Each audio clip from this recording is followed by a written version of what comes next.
What have the parents been telling you about the challenges that they face? They don't understand what their kids are viewing. We recognise social media has many benefits, but at the same time, it is harmful.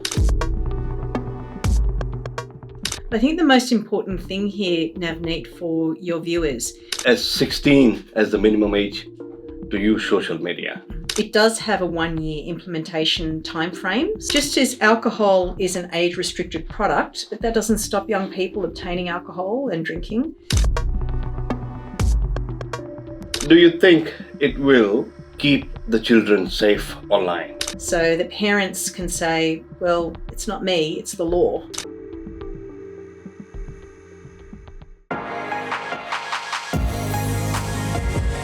voiceaajkal, our medium, your message. Good day, everyone. My name is Navneet Anand from voiceaajkal, our medium, your message. And message for today is that social media is a wonderful platform to be used, but responsibly, especially the children, that to be used under supervision. But now Government of Australia is coming with the legislation to set the minimum age for usage of social media for children. Today here in studio we have invited Minister of Communications, Mr. Rowland, to talk about this. Mr. Rowland, welcome to the show. Thank you, Navneet. Talking about this legislation to set as 16 as the minimum age to use social media, has this bill been passed? This passed in the last sitting week of the Parliament, Navneet, so this is now the law of the land. It does have a 1-year implementation timeframe so that we can work with industry, but also it enables us to finish what we've called an age assurance trial of different technologies about how to best estimate a user's age. I think the most important thing here, Navneet, for your viewers is to understand that we recognise social media has many benefits. It's utilised by media, it's utilised by marketing and to ensure that messages are able to be disseminated to the community. But at the same time, it is harmful. And it is harmful particularly to young people. The amount of evidence and study that has been done into the mental health and welfare of young people shows that there is a correlation between declining rates of wellness in young people and increased use of social media. Your viewers will also know that in schools, mobile phones are now banned, and it was a controversial move at the time. But the jury is in on that as well. Young people are playing more during lunchtime. They have better attention spans when they're in the classroom. So by taking this step, it is world leading, it is bold, but we believe that doing nothing here is not an option because this is about the mental and well-being of our young people.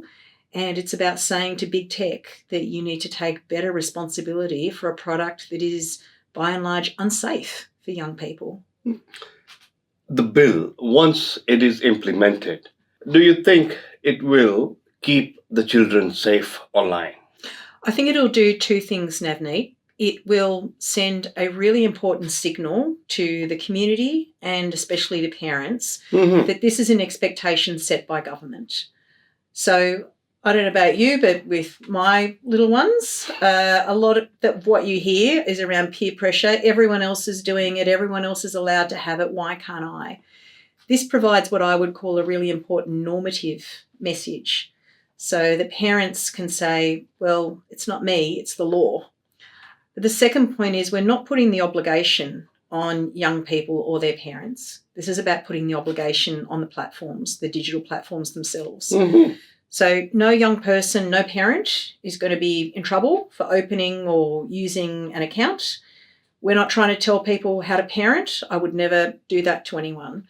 And as a government, we still have a responsibility, however, to do everything we can to keep young people safe.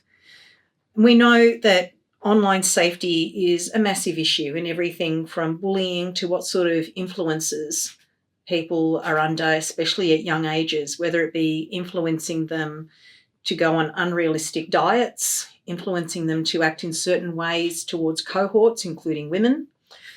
And this kind of behaviour, when you're 13, 14, 15, is not one that's easily comprehensible. You need to I think, understand not only the psychology around it, but also the fact that this is how digital platforms operate to make their money. So it provides that really important normative sign. But secondly, Navneet, we recognise young people are smart. They're going to find ways to get around it. Just as alcohol is an age-restricted product, but that doesn't stop young people obtaining alcohol and drinking, we are saying that this is an age-restricted service. It doesn't mean that it's not worthwhile. And 16 is the age. We have set the age at 16. We reached this based on consultations with young people, including the social media summit that was hosted by the South Australian and New South Wales governments.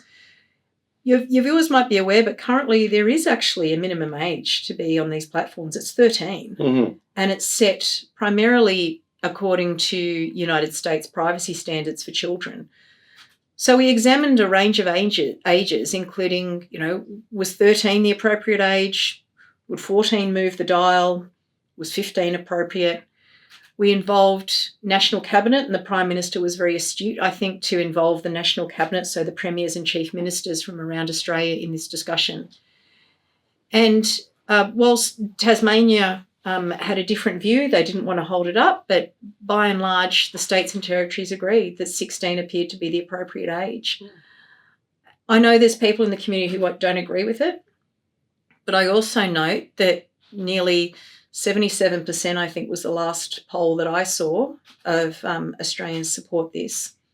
We will need to work through a lot of the implementation over the next 12 months, but I think it's important at this juncture for this to be well socialised in our community. You would have seen this is being picked up in a number of other countries. I know it's being discussed in Scandinavian countries, in France, across Europe, even in India. And I think that this demonstrates Australia continues to be at the forefront of online safety regulation, because we are concerned about our young people. We want them to live safe and happy lives. What have the parents been telling you about the challenges that they face? Probably three things. Firstly, it's that peer pressure element. Secondly, they don't understand what their kids are viewing. I don't know about you, but my eldest does have a device. We have privacy settings and security settings on it, but at any given point, I don't know what content she is consuming. Whereas when you and I would have been growing up, at least me growing up in Australia, my parents knew everything about what I was consuming. I was consuming books, magazines, television, radio, records. Everything was subject to some sort of rules of classification. In the online world, it doesn't work like that. There's no appropriate standards of classifying content for every piece of online information.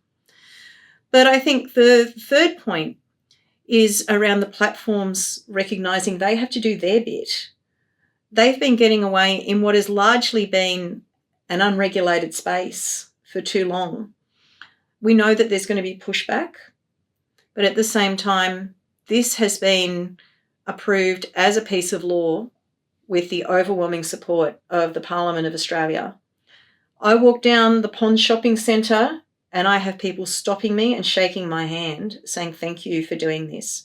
And when parents are doing that, you know that you've got something right. One, when will these changes begin? Second, what exact measures are being taken to talk with the platforms as well? This will come into effect in around exactly 12 months because it was only signed off as a piece of legislation in the last week or so.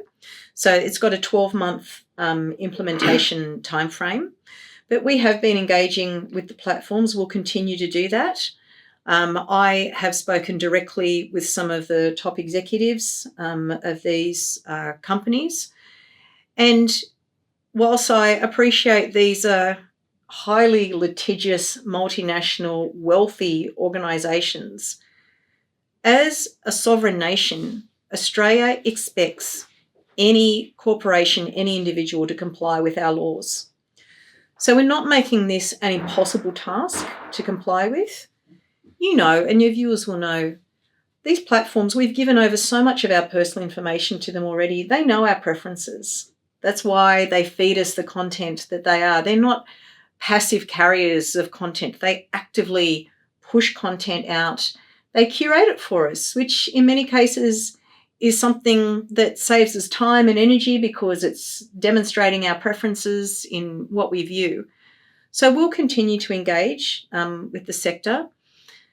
We do know, as I said, this is world leading, but I think the platforms need to understand that this is a serious piece of law. It's been passed by the Parliament by a serious country that has demonstrated our commitment over the years as a government to everything from privacy to a piece of regulation called the Online Safety Act that many other countries don't have. We have a standalone independent regulator in the Safety Commissioner.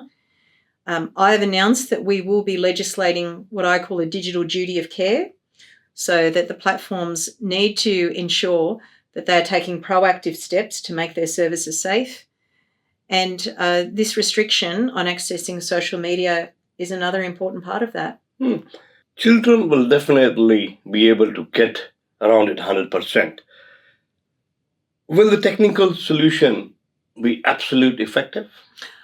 I think it would be very difficult to say that any technical solution is always 100% effective, but we know that in the last couple of years, age assurance technology, something that estimates a person's age, has actually become quite refined. Although sometimes we know it is difficult depending on nationality and gender. Sometimes those factors make it difficult to estimate within a good range. But just to give you an example, Navneet, many of your viewers will do online shopping every now and then. And sometimes, depending on the platform that you use to pay, it will send you a one-time passcode to put in, and then it disappears. That's one example of a kind of verification of identity.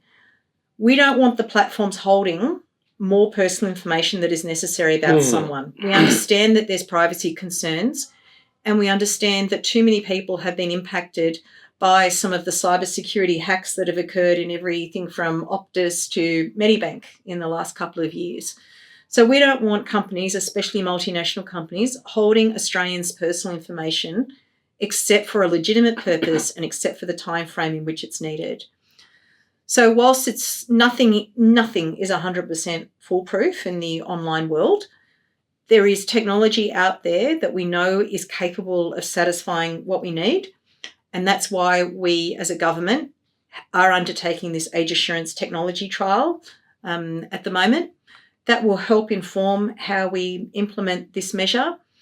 But again, the alternative, Navneet, is just to say it's too hard and do nothing. And for us as a government, that's not an option. There are certain very, very important services that are available online for children, especially for their studies. So they would continue to be the way they are?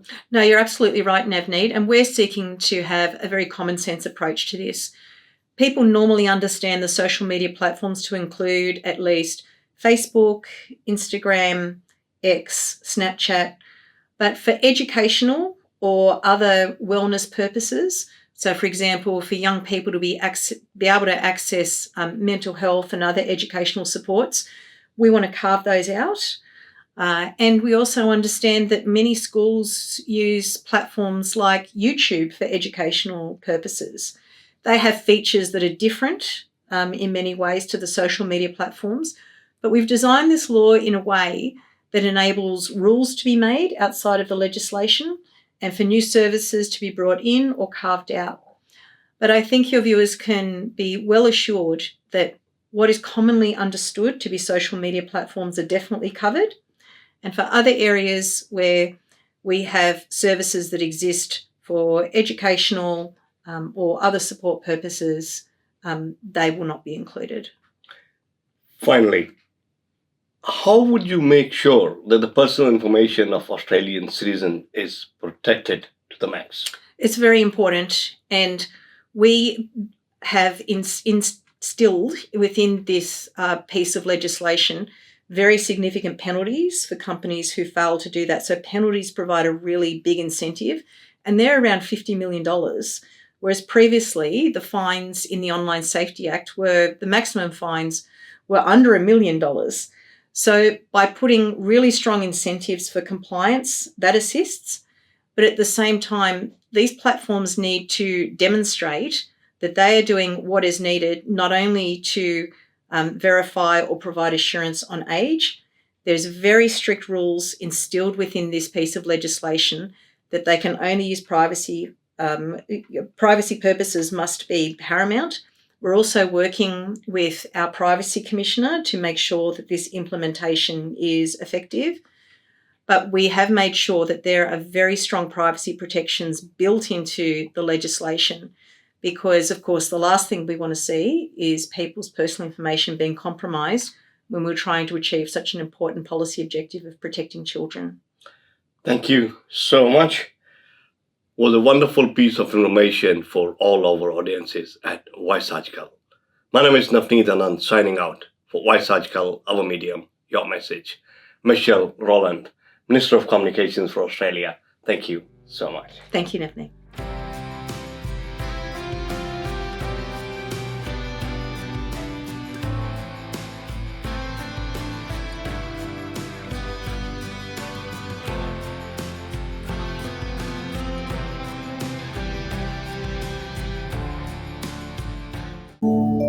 Fiji Times. Be with the times.